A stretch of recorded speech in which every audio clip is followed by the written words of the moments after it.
Assalamualaikum warahmatullahi wabarakatuh. Kami dari kelompok 4 dengan materi metode analisis cost and benefit.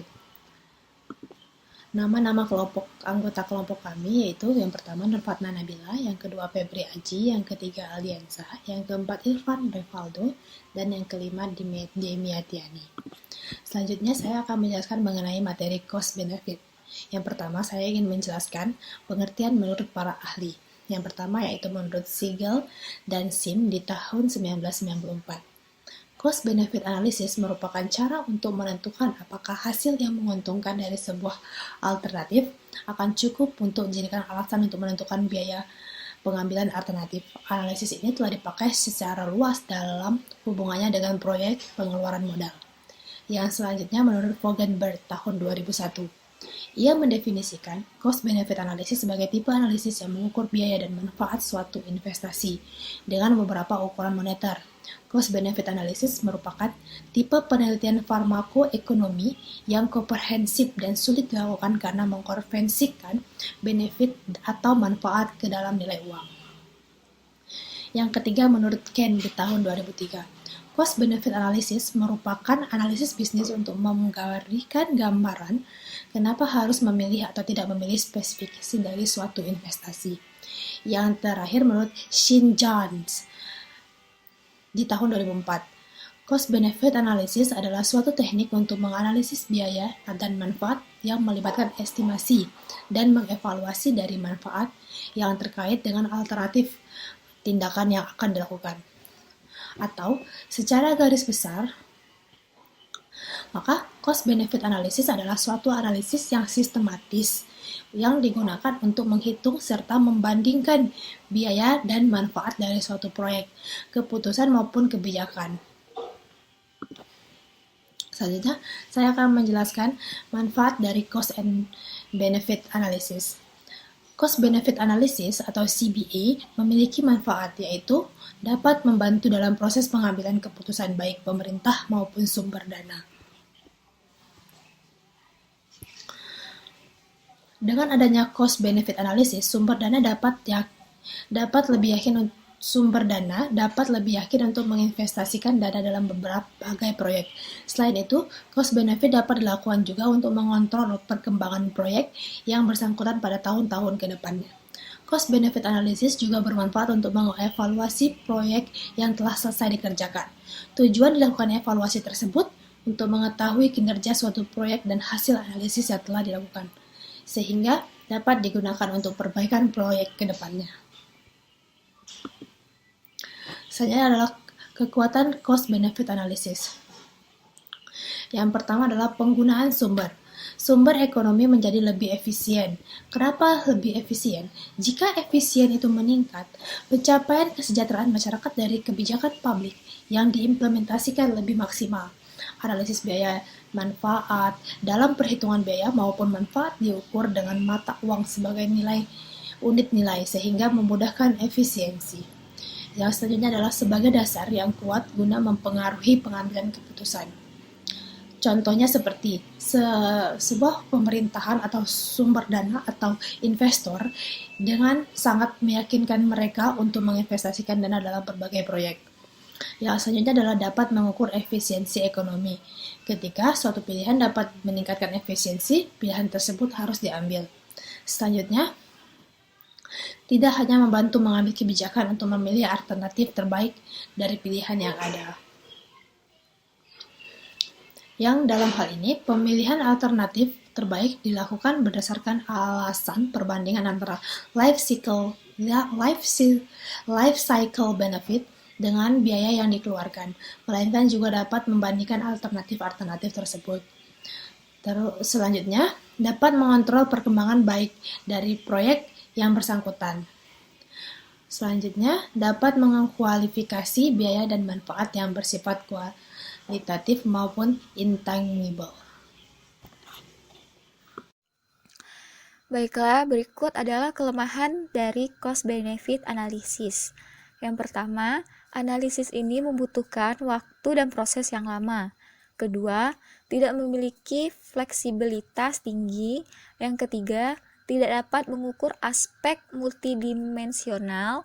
Yang keempat, Cost benefit analysis juga lebih berfungsi memberikan informasi kepada pengambil keputusan, dan yang terakhir, tidak ada standar dalam kuantifikasi biaya manfaat. Selanjutnya, langkah pengukuran cost benefit analysis terbagi beberapa poin. Yang pertama, identifikasi alternatif dan intervensi yang akan dianalisis. Kedua, identifikasi biaya dari masing-masing alternatif atau intervensi. Kemudian, menghitung total biaya dari masing-masing alternatif atau intervensi. Selanjutnya, mentransformasi manfaat dalam bentuk uang, menghitung total benefit, menghitung rasio benefit, kemudian terakhir melakukan analisis untuk menentukan pilihan dari alternatif atau intervensi yang paling menguntungkan. Kemudian berikut adalah pengertian dari analisis sensitivitas. Analisis sensitivitas merupakan analisis yang dilakukan untuk mengetahui akibat dari perubahan parameter-parameter produksi terhadap perubahan kinerja sistem produksi dalam menghasilkan keuntungan. Tujuan analisis sensitivitas. Analisis kelayakan suatu usaha atau bisnis, perhitungan umumnya didasarkan pada proyeksi-proyeksi yang mengandung ketidakpastian tentang apa yang akan terjadi di waktu yang akan datang. Analisis pasca kriteria investasi yang digunakan untuk melihat apa yang akan terjadi dengan kondisi ekonomi dan hasil analisis bisnis jika terjadi perubahan atau ketidaktepatan dalam perhitungan biaya atau manfaat. Bagaimana analisis sensitivitas bekerja? Analisis sensitivitas adalah model keuangan yang menentukan bagaimana variabel target dipengaruhi berdasarkan perubahan variabel yang dikenal sebagai variabel input. Model ini juga disebut sebagai analisis what if atau simulasi. Ini adalah cara untuk memprediksi hasil keputusan dengan berbagai variabel tertentu, baik variabel target dan input atau variabel independen dan independen sepenuhnya. Analisis saat analisis sensitivitas dilakukannya. Analisis sensitivitas dapat digunakan untuk membantu membuat prediksi harga saham perusahaan publik. Beberapa variabel yang mengaruhi harga saham antara lain pendapatan perusahaan, jumlah saham yang beredar, debt to equity ratios, dan jumlah pesaing di industri. Selain itu juga dapat digunakan untuk mengetahui pengaruh perubahan suku bunga terhadap harga obligasi. Manfaat dan keterbatasan analisis sensitivitas bertindak sebagai studi mendalam tentang semua variabel, karena lebih mendalam prediksi tersebut memenuhi jauh lebih dapat diandalkan, memungkinkan pembuatan keputusan di mana mereka dapat melakukan perbaikan di masa depan. Kelemahan analisis sensitivitas yaitu semua berdasarkan asumsi karena semua variabel didasarkan pada data historis. Analisis ini tidak sepenuhnya akurat.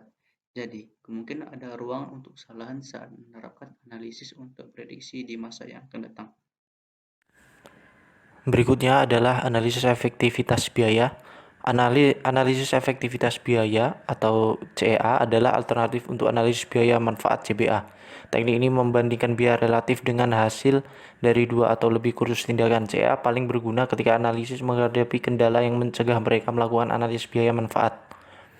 Perhitungan rasio biaya terhadap efektivitas hanya dapat dilakukan dengan cara berikut. Rasio CE sama dengan C1 atau E1, rasio EC sama dengan E1 atau C1, di mana C1 sama dengan biaya opsi 1 dalam euro dan E1 efektivitas opsi 1 dalam unit fisik. Selanjutnya adalah perbedaan CEA. CEA berbeda dari Cost Benefit Analysis atau CBA dan Cost Utility Analysis atau CUA, yaitu CEA mengungkapkan hasil unit alam, sedangkan CBA memberikan nilai dolar disebabkan oleh hasil program Dan CUA adalah bentuk khusus CEA yang meliputi kualitas-kualitas hidup komponen yang terkait dengan mobilitas menggunakan indeks kesehatan umum.